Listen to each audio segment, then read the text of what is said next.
Welcome, Namaste, everyone, to my divine spiritual teacher, to all spiritual teachers, and to the divine hierarchy of all the divine holy angels and archangels, the hierarchy of the divine hierarchy and all the great ones.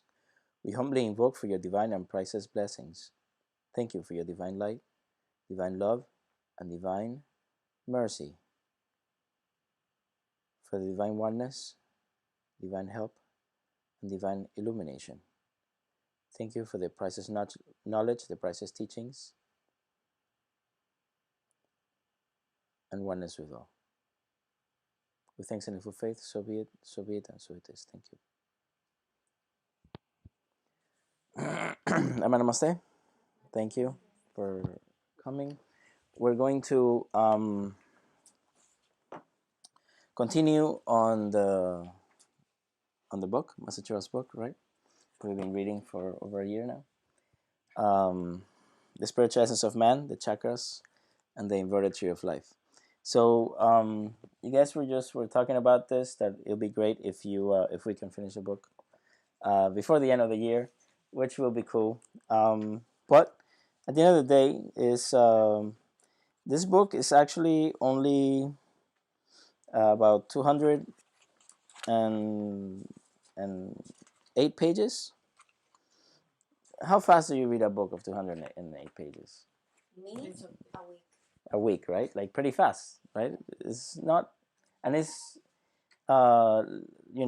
it's fifth. It's written in like a fifth grade English level, so it's pretty easy, right, for adults to read. And it has a lot of pictures. Part of from those 210 pages, a lot of it is pictures. Um, so it's a pretty easy read, but we've been reading it for over a year. So there is a lot more information in the book. Ergo, right? There's a lot more information in the book that only that you can cram in 200 pages. So I think that's very special. Says a lot about the author who wrote it. So let's see what we can cover today. Okay, so I do believe that we can finish it then, but you never know because we're in the unknown chapter. The chapter is called the unknown, so who knows what we might find or run into. Thank you for that because it allows me to show how cool this is. So, all right. So page 177, we left off at the higher soul and the causal body, right? The higher soul and the causal. What is the causal body? Right? What is causal? Let's read and see if we can find out. So the Ein Sof Ur, right, or infinite light, comes from the higher soul. Yes? Do you remember this from page 172? Repetition, like Master used to say all the time, right? So you have the divine spark, right, or Ein. Then Ein pours a portion of itself downward into to create Ein Sof, right, which is the higher soul, and then this pours a portion of itself downward to create Ein Sof Ur, or infinite light, right, or the incarnated soul. So that's why, right, it says here, page 177 again, excuse me, the Ein Sof Ur, or infinite light, right, or incarnated soul, comes from the higher soul. This is why the higher soul is called the infinite source, the Ein Sof. The higher soul resides in a vehicle that is called, in theosophy, as the causal body. It's called in what? The causal In what? In theosophy. It's called the causal body, yes. So it's a vehicle, right? So the higher soul resides in a vehicle that is called in theosophy, as the causal body. According to inner teachings, and also to Erlene Cheney, and there's a reference, there's a footnote, right? Erlene Cheney 1. Let's read the footnote. Erlene Cheney, Initiation in the Great Pyramid, California, Simon Weiser, 1987, page 212. So in that book, Initiations in the Great Pyramid, right? It says, according to inner teachings and also to Erlene Cheney, a great disciple, the development of the causal body is the preoccupation of Freemasons. Of who? Freemasons, right? The building of the great spiritual structure. This structure is not really a physical structure, but an inner structure. The old true Freemasons were involved not only in building physical structures like the old cathedrals of Europe, but also in building the great spiritual structure within them, the causal body, which houses the Ein Sof, or the higher soul. Okay. Do you guys want to know more from here? Okay.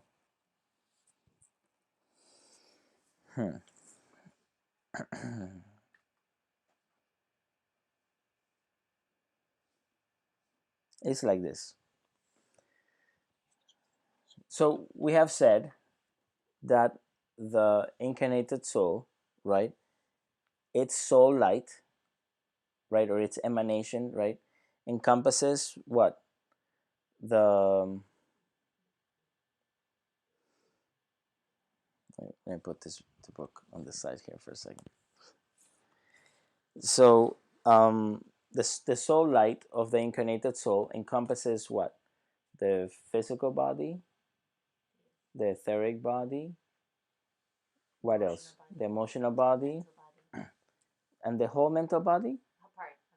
Part of the mental body. What part of the mental body?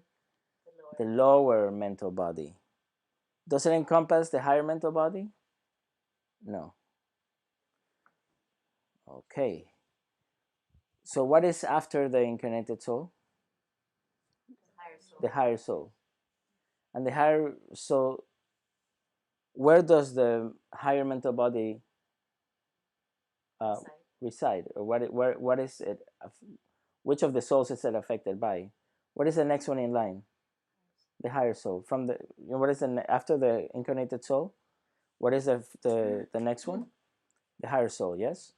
So the causal body, right, has to do with the higher mental body. Okay. So having said that,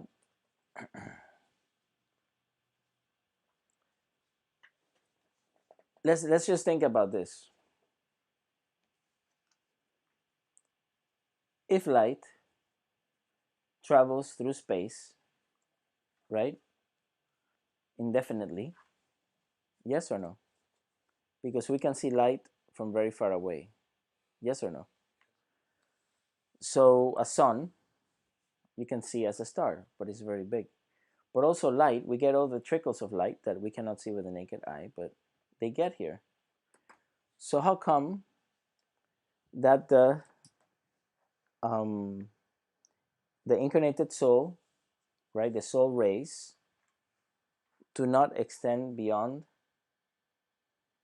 the the lower mental body? Does that make sense? If it radiates, why does it stop at that point?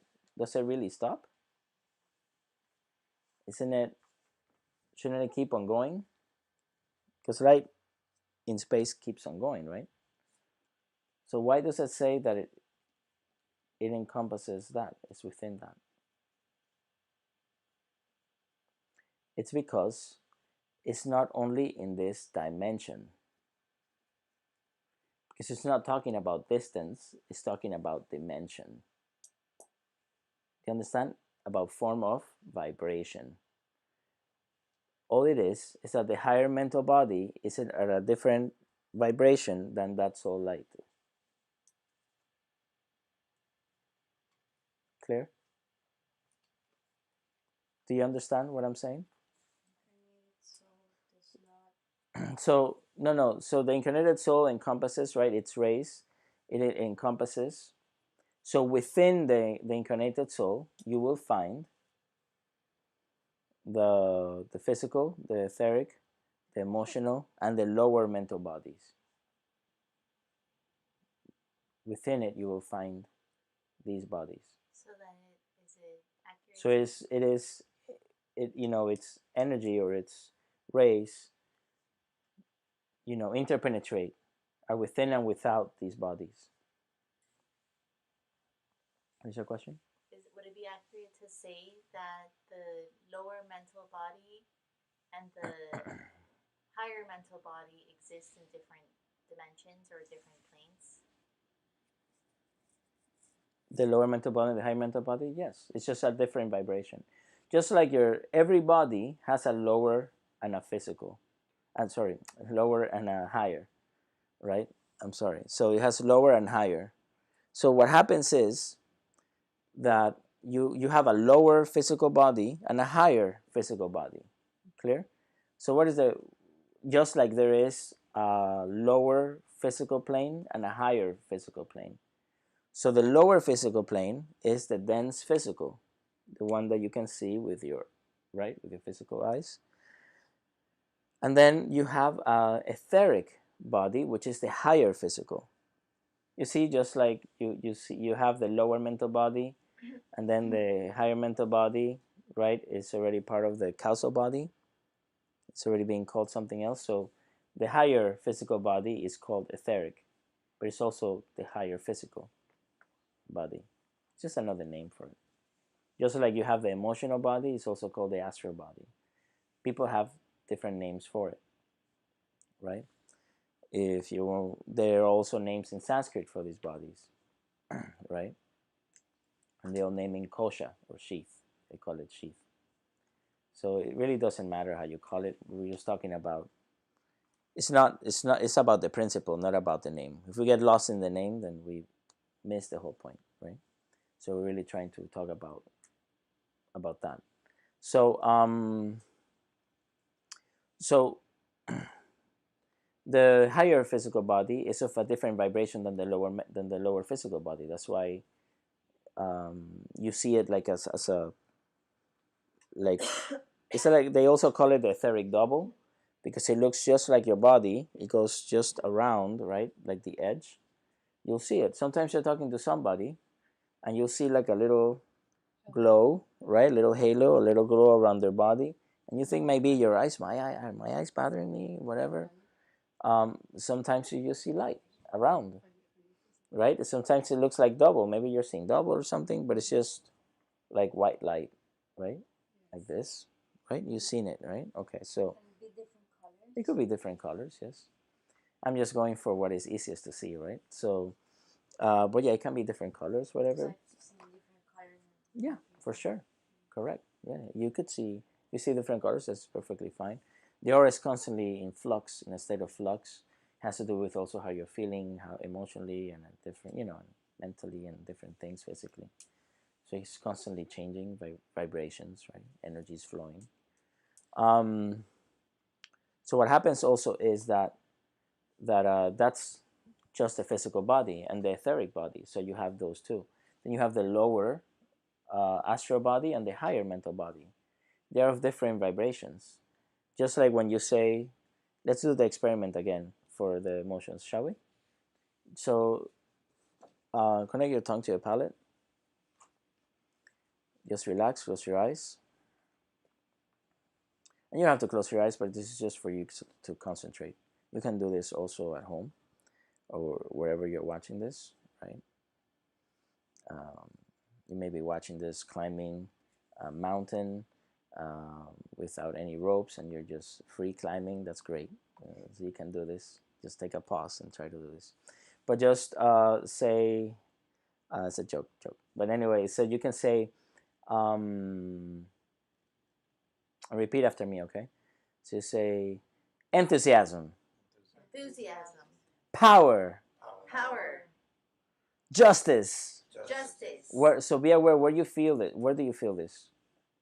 Do you feel this in your toe? Right here, right? Solar plexus. Around this, right here, right? So, so you say it again, right? So you say with conviction, right? Motivation, Motivation. enthusiasm, Enthusiasm. right? And so where do you feel it? Around here, right? Okay, so this is the solar plexus chakra. How does it feel? So try to feel how that emotion feels. Now close your eyes again, right? And say with intention as well. Try to mean what you're saying. And say kindness, Kindness. inner beauty, Inner beauty. love. Love. Think of something that makes you feel love. Say generosity, Generosity. loving kindness, Loving kindness. sweetness, Sweetness. understanding. Understanding. Okay, so open your eyes. Where do you feel that? Here, right? In the heart, right in this area. So that's the heart chakra. How does is there a difference in vibration? Do they feel different? Softer. Softer? Which one is softer? Higher one. The higher one? The second one we did is softer? Yes, we all agree? Also, I felt it here and here. Yeah, when he said understanding. Yes, and there you go, understanding, because understanding has to do with. I meant understanding for all, but yes, it does. You would feel it here too. Bina, right? Very, very, very good. Very interesting. So it's but it feels different. So let us know in the comments how you feel, where you feel them, if it feels different or not, which one feels denser, which one feels lighter, or softer. So you'll agree that the higher one or the ones from the heart feels different, right? It's a different, yeah, it's smoother, right? It's a different vibration, right? So it's a different vibration, and that's why these are different. So you have even though in each body actually is divided into 7 sub bodies, so 7 sub levels. So your physical body has 7 sub levels of the physical. No, it's okay. Just look. You can take notes later, but it's up to you. But because there is transmission going in through your eyes as well, so you can um, just if you want to take notes, you can take notes. There's the video is here. You can also rewatch it. Right. Make sure you like and subscribe and all that.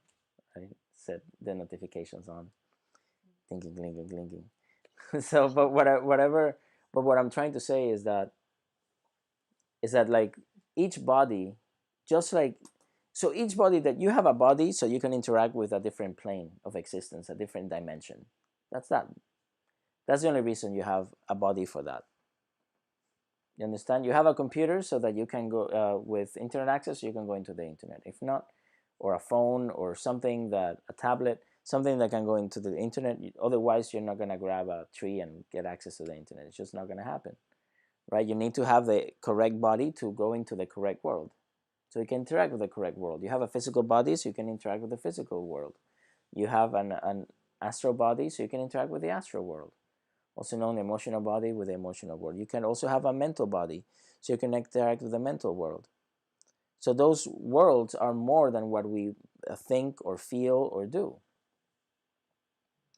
To put it simply, is the world more than what you feel in your hand when you grab something? More than the heat that you feel, or the cold that you feel, or the wood or the metal that you feel? Is the physical world more than that? Right? So why wouldn't the astral world be more than what you feel in your emotions? Why wouldn't the mental world be more than what you think? These bodies are just, it's for sense perception, it's for interaction. But just that what you're feeling, the interaction that you're perceiving is much more. How vast is the physical world? And in reality, the denser the body, right, there's a direct relationship. The denser the body, the smaller it is. The less dense the body, the bigger it is. That goes the same for the worlds. The denser the dimension, the smaller it is.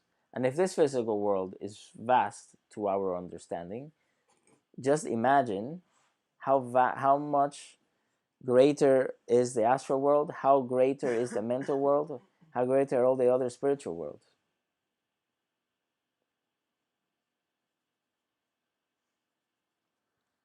This is from a paragraph, and we're not even done. So anyway, um,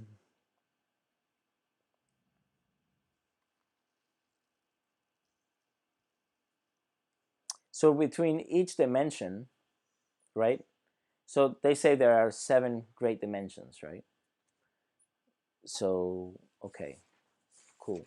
We're already we're already speaking about 3, right? So we have physical, astral or emotional, and then the mental, right?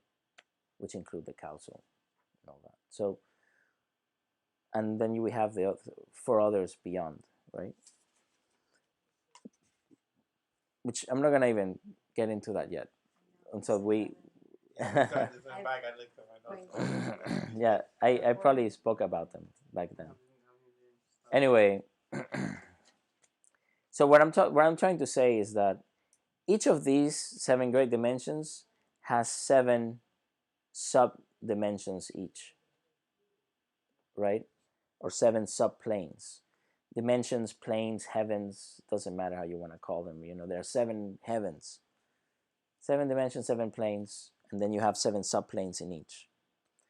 The same for your bodies, right? And how about the physical? But let's just talk about the physical body because it's the easiest one to understand at this point. So you have solid, liquid, gas, plasma, right, which is already in between the etheric, and then you have the other etheric, um, elemental planes here, or elemental, part of bodies or sheaths. That's why in you guys seen the movie Shrek? He says we're he's like an onion. Yeah. There's many different, right? Okay, so there we go. So it's like that. So in the Hindu tradition, they call them koshas, right?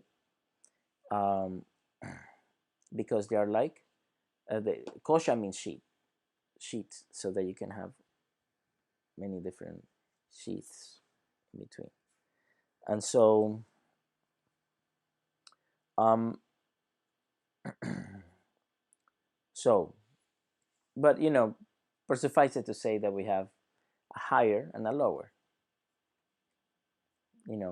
but know that in those higher and lower, there are many iterations of that. So there are things that make up those bodies. So you have in your physical body, you have solid, you also have liquid, right? And you have gas, right? Sometimes I do get gas. No, so, so you have gas inside your body, right? And you also have plasma inside your body. I know they're pretty bad jokes, but whatever. My kids love the little kids. They love those jokes. Anyway, so I'm a little kid at heart, so I love those jokes too. Anyway, so and then you have other types of bodies, but are they all? Are you like in stages? Do you have like a solid core, and then we're liquid outside, and then we're gas outside? No, they're all intermingled. Yes or no? So it's the same thing with the other things. I know we try to make it like this, but in reality, it's all like intermingled. It's in multidimensional. You understand? So, and it all works together. But let's just say, what is when you see something solid, is the molecules are more compact, right? They're close together. They're closer together than in a liquid form. And what happens when you put liquid? Automatically, what happens to the liquid? It expands. If you just pour it somewhere, it just starts expanding. Same thing for gas, even more, and the molecules are even further apart. So just as the same amount of gas compared to the same amount of liquid compared to the same amount of solid, the solid will be more compact and smaller. The liquid will expand more and will look bigger, and so will the gas. Will be bigger than all the other two. So the same thing happens as above, so below. So the more subtle, the greater it is, right? At least the bigger it is. So the more, and also the more beautiful. So, so you guys are all beautiful, but then imagine when you guys see your other bodies, even more beautiful than what you guys already are, right? So,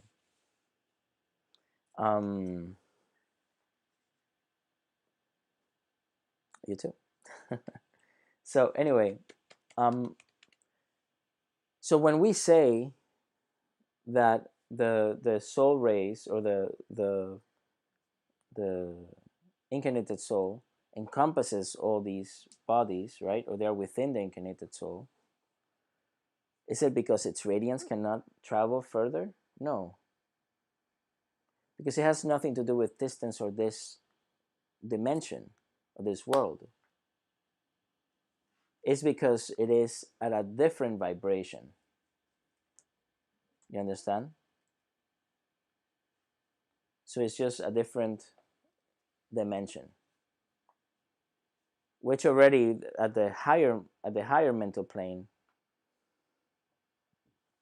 has to do with the higher soul, because it's of a higher vibration, of a different vibration. Clear?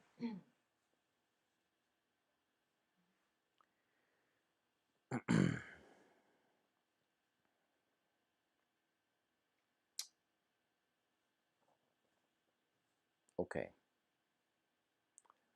So, um, have you noticed?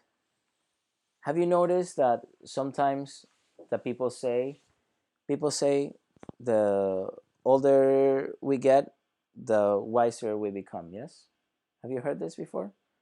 Sometimes, Yes. you know, you older and wiser. Yes. Why do they say that? Because maybe the person sometimes when people are young, or when we're younger, we may tend to sometimes be more abrupt, or sometimes be more we may act without thinking, or all those things are attached to being young. More opportunities to make mistakes. More opportunities to make mistakes. So as you get older, you have made a lot of mistakes, and you're like, I'm not gonna do that, right? So I know what happens when I put my finger on the hot stove, right? So not a good idea. So but again, this is just stereotypical. Obviously, you guys are all young people. You guys have not make much mistakes because you guys been have perfect understandings and all that. You too. So, but okay. So maybe we've made some mistakes, right? So, but I guess what I'm saying is that as we grow, as we learn, we become wiser, right? We have greater understanding and so forth and so forth and so on. So you would see someone maybe that is older, thinks about things more, or has a different approach to things, and so that's maturity. But that also is because they have grown. So the bodies that we have, right, the soul, the goal of the soul too is one of the goals of the soul is to take control of the lower vehicles, right? So in this lifetime, in our lifetimes, we also always try to, for us as souls, to take control of the lower vehicles, to control them so they don't control us. The vehicles are alive themselves, and they're there to protect. We have like and what the Masons, right, used to talk about, the temple, right? And this is the inner temple is in every religion, really, right? Why do we call the body a temple? Because it hosts a divine being. Who's this divine being? You, the soul. So you, the soul, have a vehicle or a temple, and it's a temple because it's hosting a divine being, an emanation from the Most High, an emanation from God Himself. That emanation is the soul, and it's being hosted by these bodies. So these bodies are like temples that we should care for. So not only the physical body, but also the mental body, the emotional body, and the other bodies as well, the spiritual bodies. So it is a responsibility, or is a sign of maturity to care for all the bodies. So what happens as we grow? So some of the bodies are also. You also heard that sometimes people are spiritually immature. You can be very old in physical years, but you might be spiritually mature, or you can be very young in physical years, but you can be spiritually mature. So spiritual maturity takes many, many lifetimes, yes? And so you have this maturity, right, comes with time. And also, so the soul is better at controlling the lower vehicles. So that's why people sometimes say, "Oh, that person is an old soul." They are generally virtuous people. Relatively speaking, they may be virtuous people. Not to say they don't make mistakes still, but they generally want to be a good person. They, look to be virtuous and also always look to be better. Just like you guys always look to be better, you wouldn't be here if you weren't seeking that. So the thing is that you have to understand that when someone is young, their body is still developing, right? They even lose teeth, right? And then new ones come that are permanent because the body is growing, and you have growing pains and stuff like that. Sometimes maybe sometimes you don't, but things happen. Sometimes you break out during puberty and you freak out, right? And then all this stuff. But in reality, it's just a process. On the same token, as above, so below. The bodies sometimes are not fully formed. Therefore, sometimes it takes lifetimes to finish um, forming them or perfecting them. Humanity, at the human level, right, the emotional body is already well formed, and the mental body is already, um, you know, relatively well formed in comparison to the other kingdoms of nature. But it still needs more development. Everything needs more development, or to make it better. So that's why sometimes emotionally we become more mature as we go. The same thing mentally, we become more mature as we go, and not only in this lifetime but throughout different lifetimes. That's why sometimes it's easier for people to be um, more virtuous than others, right? Sometimes it takes time, or spiritual maturity is over several lifetimes. Just like a little child, I think you should take this. Just like a little child, right? Sometimes takes it's they try to eat, and then they're gonna just when they're learning how to use their hands or whatever, and then they put the finger their spoon with the food on their eye or whatever, or they just it's hard for them to put to eat, to put their spoon inside their mouth, because their motor skills are not fully formed yet. So the same thing happens uh, with the other bodies, with your subtle bodies. All these bodies are called subtle bodies because they're more subtle than the physical body. They're subtle in relationship to the body that we're used to seeing, which is this. So, so we have to take that into consideration. So we are all learning, we're all growing, and we are all finishing sculpting all these temples. And that's why the reference to the Freemasons here, right? What is a Mason? A Mason is someone, the original name of a Mason is someone that works stone, that shapes stone, and the shaping of this stone, right? And so, what is the whole point or the spiritual meaning of the shaping of a stone?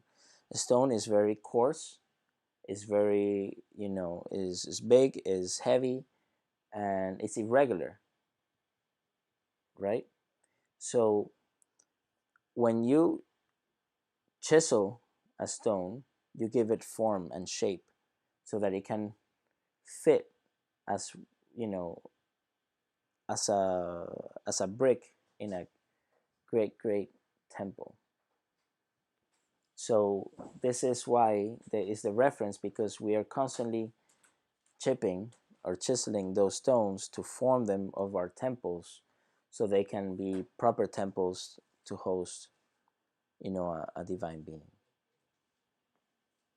And it is in that chiseling that we recognize our divinity, recognize our oneness, and the chiseling is through virtue, right? So that work is the tools are of that work is through virtue, is the creating virtue, like the Taoists say, the cultivation, right? Cultivating oneself. What does cultivating oneself mean? Is just why cultivating? Because you have to take care of the seed that you plant, of watering the seeds, of doing all these things. You have to take care. Thank you. So all of these things are important. So, but they take time. They take effort. It takes effort. When someone cuts us in the highway, to not yell at them, think badly of them, and all of that. And it's even easier to yell and to stuff like that, because when someone cuts you off when you're walking, you generally don't yell or anything like that. You just kind of whatever. But when there's a car, they do that because, and of course it's more dangerous when there's a car, but at the same time, there's another sheath or another body, which is a metal body, and you're in another metal body. There's someone in that car, but you don't see them. So it's easier sometimes to sorry, this was fun, to yell or to be less empathetic, right? Because it's just a piece of metal moving, but there's someone there and all that. So, but but maybe sometimes when we try to develop understanding, compassion, love, and virtue, then we don't have to sometimes. We can grow from that. And we don't have to sometimes get upset or yell or scream or do all these things. So, but it's a process. It depends on our journey. Some people they're easy not to get upset. Other people, it's very hard. But for these people that is easy not to get upset, it's very hard for them not to, criticize or something. And then, we all have our things that we need to work on. Understand? And that's why we are here. But together we can help each other and grow together. So, but so the Freemasons, the reference to the Freemasons is about that. It's about working, and so the Freemasons, the Masons became, they're called Freemasons because originally Masons were, it could have been slaves, right, or they could have been in, working for a monarch or a king, emperor, etc. And so they were not free. So then Freemasons is an organization that is a speculative organization. They first began as actual Masons, right?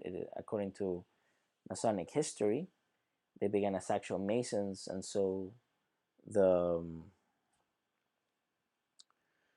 um, uh, they had access to a lot of information or secrets and things like that. And so they used it as a ways of mastering oneself, of creating the temple, right, or of finishing the edification of the causal body, right, of the higher mental body for and above. So where the and the bodies that were um, uh, by that were lit by the soul light of the higher soul of Ein Sof. Okay, because and so to achieve soul realization, basically, once you achieve oneness with your incarnated soul, is called self realization. Once you achieve oneness with your higher soul or Ein Sof, is called soul realization. And achieving oneness with the divine spark or the spirit is called God realization, right? Because that itself is an emanation of God itself. So, but soul realization, achieving, oneself. But once you have the humanity, the difference with humanity and the lower kingdoms of nature, like animal, plant, etc., is that those are group souls, right? So a soul with many, many different bodies, right? And humanity is individualization of a soul. So it's an individualized soul. So this is different. It's very different. So we have a higher soul because of this. Okay, and a divine spark like this. So one day we'll talk about group souls, but I don't want to veer off. um,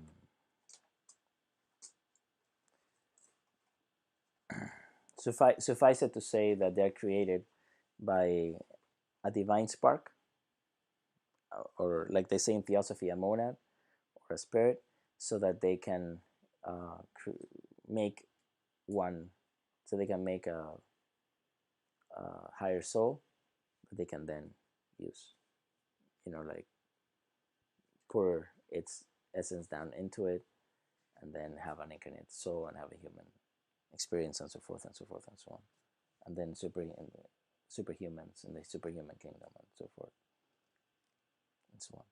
Anyway, talk for another day. But so Freemasons became an organization of also a speculative Freemasonry, which after they stopped being actual Masons, they continued their you know um, their spiritual growth, right? And and again, it's not a religion because you have many Masons that are of different religions, but it's just a place for spiritual growth as well, right? So it's speculative Masonry, which is speculative because they speculate, right? They learn and stuff like that, and they speculate about building and things like that. They're not actually building anymore. But before they were building, and they were actual Masons, and at the same time they had the teachings. Like any secret society, any secret guild, this happened with artists. This happened with, um, you know, that's why you had master painter, a master a forger, a master, everything, or not forger, but blacksmith. And you had different masters for different things, and mastery also of the craft, but also was an expression of the soul. And a lot of them in the early days had spiritual meanings to all these things. They had a spiritual um, basis, yeah, connotations, and they were founded on the spiritual precepts and concepts and teachings. Over time, that that left it, but some secret societies remain, like the Masons and stuff like that. That is from Masonic history, not necessarily from historically, not Masonic history.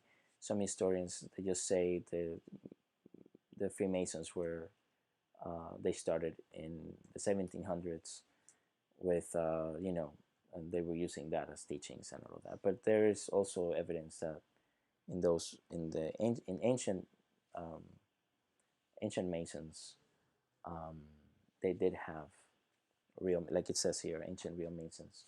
They did have this spiritual base, right, and teachings. So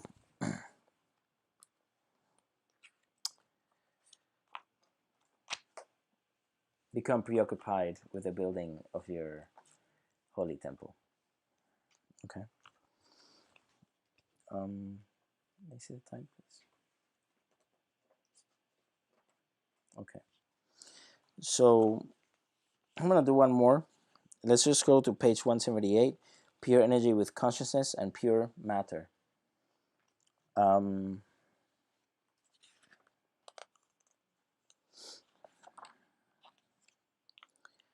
so page 178, pure energy with consciousness and pure matter.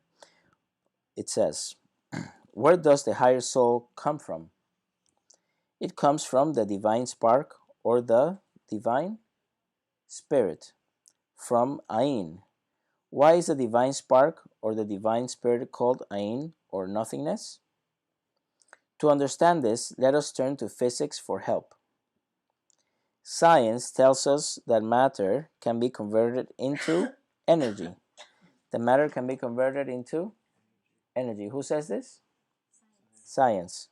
This energy actually exists in particle forms, and these particles actually have mass. Therefore, what physics calls energy is not really pure energy. Converting matter into energy simply means that gross matter is split up into subtle matter or minute particles of matter which move at a very fast speed. Yes? Okay, so on the other hand, what we call matter is not really pure matter. The closest thing to pure matter is a black hole. What is the closest thing to pure matter? Black hole. Even within the black hole, there is energy. So a black hole is not even pure matter. Imagine that before the creation, there is pure matter devoid of any energy.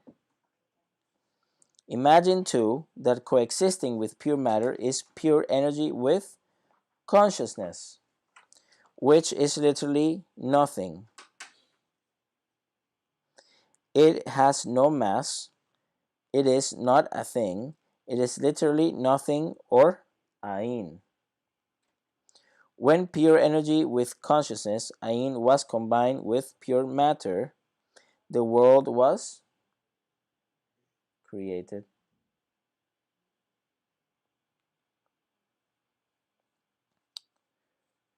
Pure energy with consciousness is called Ain.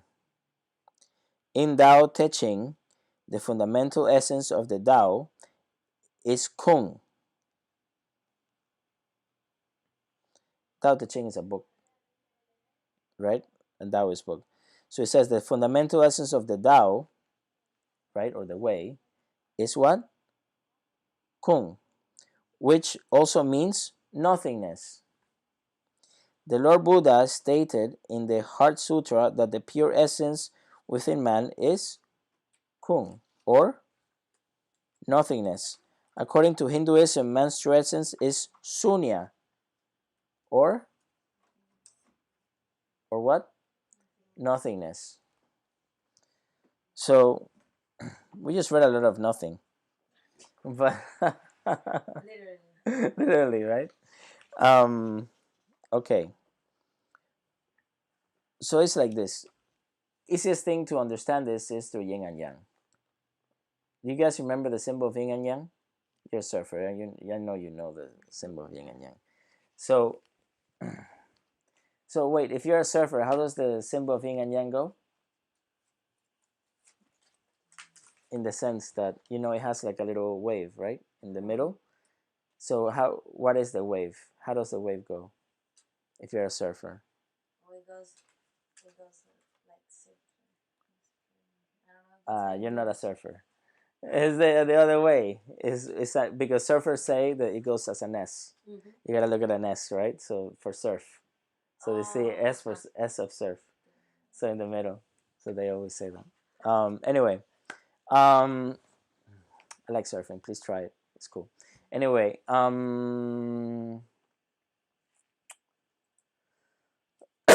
okay. So pure energy with consciousness and pure matter. So what is the author talking about here? Yin and yang, right? So in our current state, there is the creation is yin and yang, and there's still yin and yang. It doesn't have to be just like that. It could be anywhere, right? So within, Is it supposed to be? Because I've always heard that white goes over because yeah, it's like put over. that's fine. It could be either way because they're constantly in motion. If you want to watch it, but they're constantly in motion, right? So in yin and yang, you will see that within yin there is a dot of yang, and within yang there's a dot of yin, right? So in the white there's a black dot, and in the black there's a white dot. So that's the whole point of even in matter, right? That it turns into energy. There's still it's not truly pure matter, right? Even when it turns into energy, it's not truly pure energy because they turn into particles that are just further apart. In a black hole that will be the densest thing out there, it will still be it's still not pure matter because there's still energy within it. So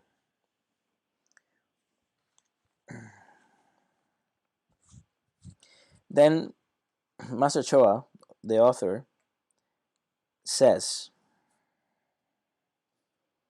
imagine that before the creation there's pure matter devoid of any energy. And imagine too that coexisting with matter is pure energy with consciousness, divine energy, right? Meaning this energy is alive. Huh? So there's pure matter, this is how I used to explain it, and divine energy with consciousness. It actually, once the divine energy goes into pure matter, this happens, and then the whole world is created. Creation happens. So it's just different levels of um, density or subtlety or nothingness, let's just say. But unfortunately,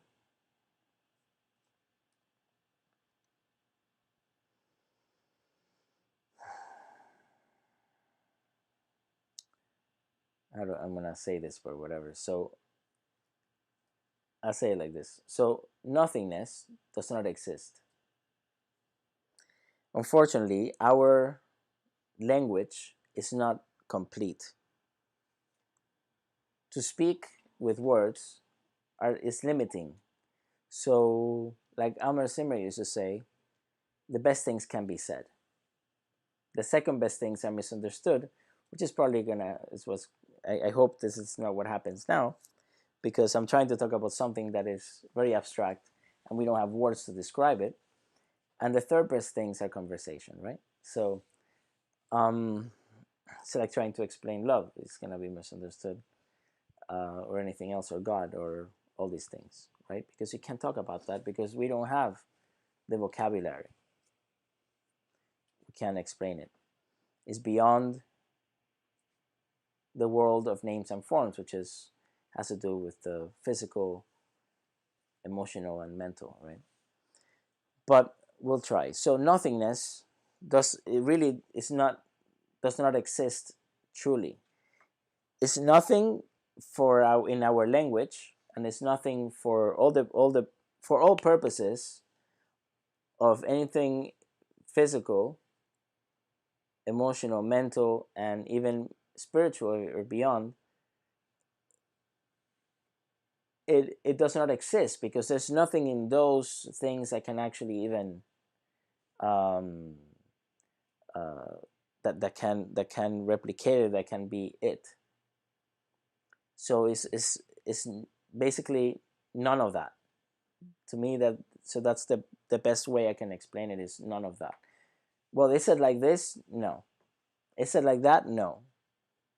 Is it, well, maybe is this? I imagine it as pure light? No. Because it cannot be described. Because it is and it is not. So the best way to describe it is saying nothing. But it's obviously something. Because it's actually, it exists and is doing something. Right? So nothingness is called nothingness because there's nothing that we have, that we can explain it. Because once we try to explain it, we're going to limit it.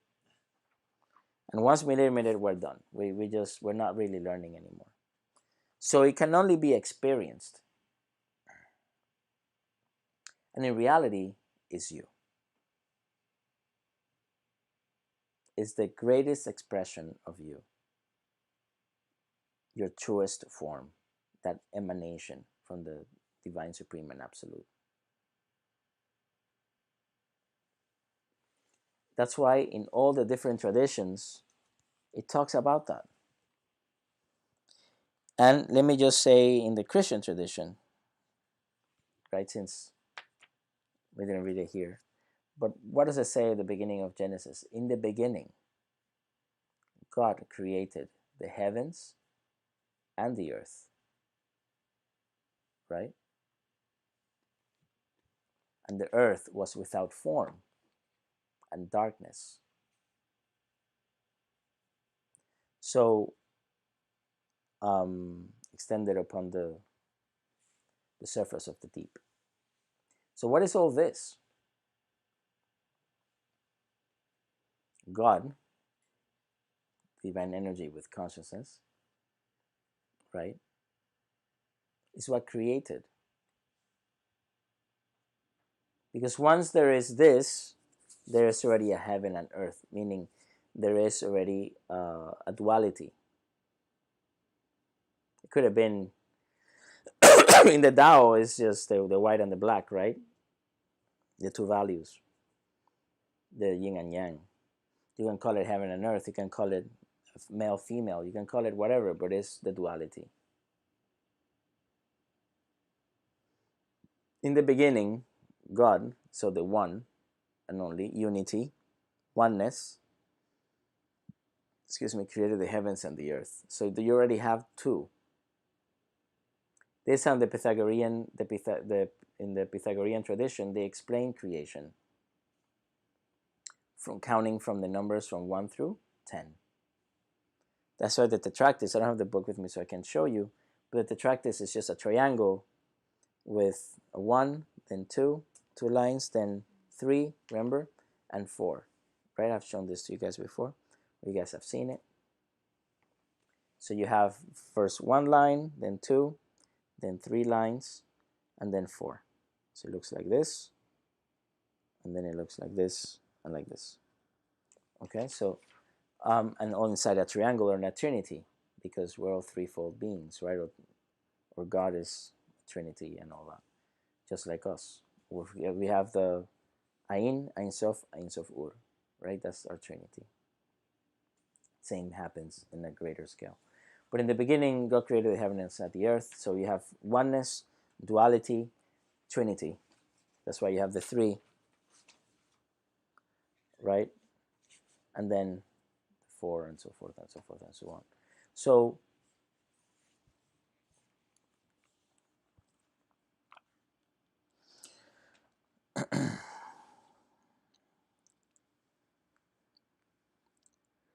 so pure energy with consciousness is called Ain,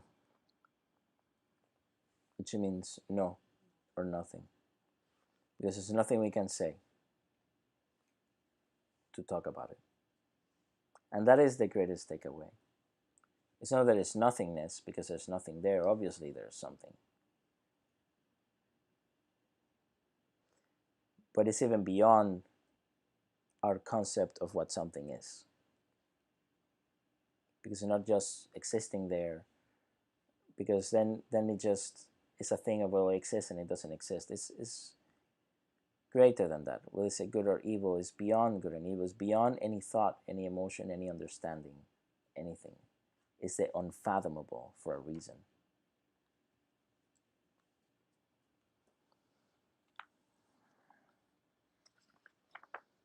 So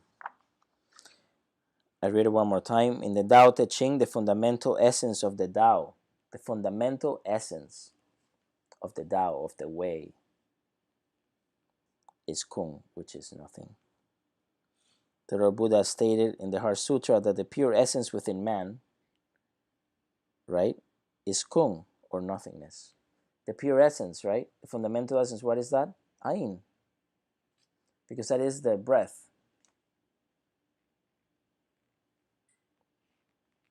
right? It's the spirit, or when God blows the breath of life into man, and to give it life, that breath in Latin is called spirit, spiritus.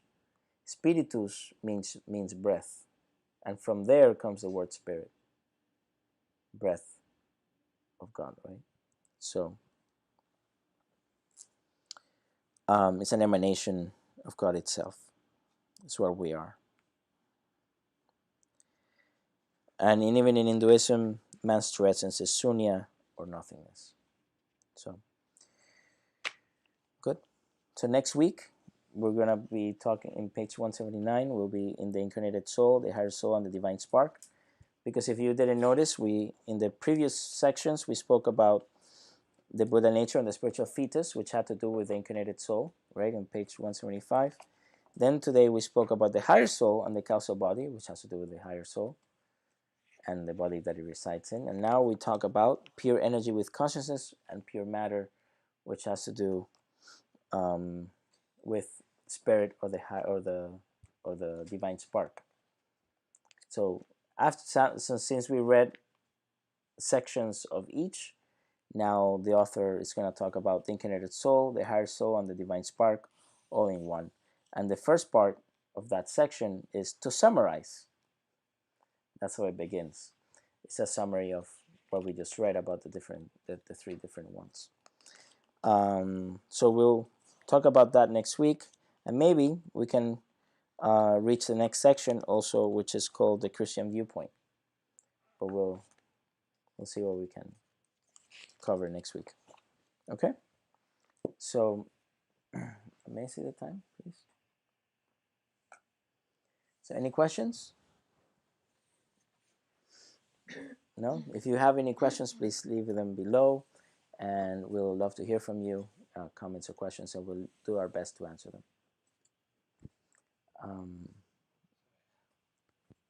Go ahead. How can you distinguish what dimension you're in, or like how can you distinguish what dimension you're in, or vibration? From earlier when we were talking about the causal body and the causal body. Look in the mirror. So generally, how can distinguish in what dimension you are in at the moment? Look in the mirror. See, oh, there's my body. I'm in this dimension. But if you're outside of your body meditating,